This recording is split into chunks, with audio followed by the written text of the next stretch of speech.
আমি যদি একবার রোস্টিং এর দিকে যাই, রোস্ট করতে করতে ক্যামেরা তোমাকে বাড়ির ভিতর ঢুকে ফেললাম। তো হ্যালো ভাই ব্রাদার্স, ওয়েলকাম ব্যাক অল্প কিছু সময়ের জন্য। তো তারপর বলো কেমন আছো তোমরা? বরাবরের মতো নতুন একটি ভিডিও নিয়ে হাজির হয়ে গেলাম আমরা। তো আজকের ভিডিও টপিক এটা তো তোমরা টাইটেল এন্ড থাম্বনেল দেখে অবশ্যই বুঝে গেছো। আর যারা না বুঝছো তাদেরকে আবার আমি সিম্পল ভাবে বুঝাই দিতেছি। এই লোকাল হিরো নাকি অনেক ধরনের বড় মাপের বালসাল, এর জাস্ট আমি চিনতাম না। আমার এক ফ্রেন্ড ওর পিক দেখাই বলে ভাই ও তো তোদের ফ্রি ফায়ার কমিউনিটির বড় বড় রোস্টারদের কিনে রোস্ট করতে আছে। শোনার পর তো আমার মাথা ফুল 100 গরম ছিল। তারপর ওর নিয়ে রিসার্চ করে দেখি ও তো একটা ছাপড়ি টিকটকার। কিন্তু বোকাচোদাটা টিকটকার হইলে কি হইবে? এমন বড় বড় ভাষণ দেয়, ভাষণের চোদনে তো অনেক রোস্টার পালাই গেছে বাংলাদেশ থেকে। আই এম সদীপ রোস্ট করে দিল, এটা নিয়ে কিছু বলে নয়। খোঁজ নিয়ে দেখলাম যখন সদীপের আব্বার আর মার বিয়ে হয় তার 3 মাসের মাথায় সদীপ জন্মগ্রহণ করেছে। না ভাই, তোর কথা শুনে বুঝছি যে তোর ব্রেন ফুটকির ভিতরে। আমি তো বুঝলাম তোর ন্যূনতম মানের জ্ঞান আছে মাথার ভিতরে, কিন্তু তোর মাথার ভিতরে তো গোবর। মাদারচো সদীপ ভাই যদি ঠিকঠাক সময় মতন বিয়ে করতো তাহলে তোর মতন একটা সন্তান থাকতো। খাঙ্কির বলা তুই তার নিয়ে এই ধরনের কথা বলস কিভাবে? তোর জায়গা মতো হাত দিচ্ছে, এখন তুই তার মা বাপ নিয়ে গালাগালি করতেছস। আর মাদারচো তুই যে টিকটকের পণ্য এটা কিন্তু আমরা ভালো করেই জানি। আর তোর ব্রেন তো ফুটকির ভিতরে খাঙ্কির পোলা। মা কি দেখি করে ওর জিএসএক্স এর গাড়ি মারি কিনে দিয়েছে।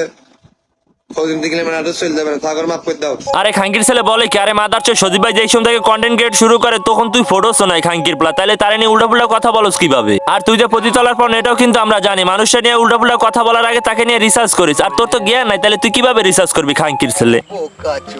এই বাঞ্চতে কি ধরনের মূর্খ চোদা! এর নাকি বাংলাদেশে সব মডেলের বাইক আছে, কিন্তু কোনো একটা বাইকের নামও ঠিকঠাক মতন বলতে পারে না। কারণ বলবে কিভাবে? ছোটবেলা থেকে তো কোনো পারিবারিক শিক্ষা পায় না, কারণ এর তো জন্ম হয়েছে প্রতিতলায়। আর এর তো আসলে ফুটপাতে। খাঙ্কির পোলা এখন কয়েকদিন টিকটকে যা টিকটক ভিডিও বানায়, এখন ওই বড় মাপের সেলিব্রিটি হয়ে গেছে। আবার দেখি ওমরান ফায়ারকে নিয়ে ওই বাঞ্চতে কথা বলে। আরে খাঙ্কির পোলা, ওমরান ফায়ার কে? ওমরান ফায়ার হচ্ছে তোর বড় বাবা। এখন লোকাল শোনার কিছু সাপ্রিচোদা ফ্যান ফলোয়ার আছে, ওরা কমেন্টে এসে বলবে তুমি কি ওমরান ফায়ারের চামচা নাকি? দেখবে আমি যদি চামচামি করতাম তাহলে 900 সাবস্ক্রাইবে এসে পড়ে থাকতাম না, 10K সাবস্ক্রাইব প্লাস হয়ে যাইতো এখন। আর তোদেরকে তো এই কথা বলে কোনো লাভ নাই, কারণ তোদের ব্রেন তো পুটকির ভিতরে আইসা পড়ছে। এখন তোদের মাথায় তো কিছুই ঢোকে না, কারণ তোদের মাথায় ঢোকে এখন শুধু টিকটক। ভাই টিকটক কর, তাতে আমাদের কোনো সমস্যা নাই, কিন্তু দয়া করে সাপ্রিগিরি গুলো করিস না। সাপ্রিগিরির কারণে কিন্তু বাংলাদেশের ম্যাক্সিমাম পোলাপাইন গুলাই খারাপ হয়ে যাইতেছে। হয়তো ভুল ভ্রান্তি উত্তেজিত দুটো খারাপ ভাষা ব্যবহার করেছি, আসলে কম শিক্ষিত মূলতই।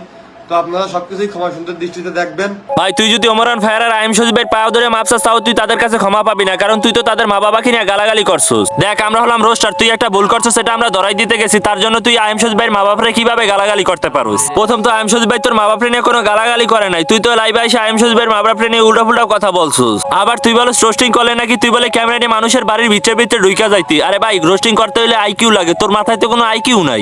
আমি যদি একবার রোস্টিং এর দিকে যাই, রোস্ট করতে করতে ক্যামেরা তোমাকে বাড়ির ভিতর ঢুকে ফেললাম। আর আমি ঘরের মধ্যে ঢুকলি তালা ভেঙে ঢুকলেও ঢুকপান দুদকের। দেখ ভাই আমাদের গ্রামে একটা প্রবাদ আছে, ছাগল দিয়ে কখনো হাল চাষ হয় না। আর তোর মতন সাপড়িচোদা পোলাপাইন দিয়ে কখনো রোস্টিং হবে না। এটা 7 সেকেন্ডের টিকটক ভিডিও না, তোরা তো ঠিকঠাক মতন টিকটক ভিডিওই বানাইতে পারছ না, তাহলে তোরা কিভাবে রোস্টিং এসে রোস্টিং করবি? তোরা তো রোস্টিং এর গারমারা করে দিবি আসলে। দে ভাই তোর মাঝখানে ঠ্যাং ধরে মাপ চাই, তুই জীবনে আর যা করস আর না করস রোস্টিং এ আসিস না। রোস্টিং আসলে তো আমাদের খাওয়ান পুরাই কমে যাবে, তখন তো আমাদের রাস্তায় বসে বসে ভিক্ষা করা লাগবে।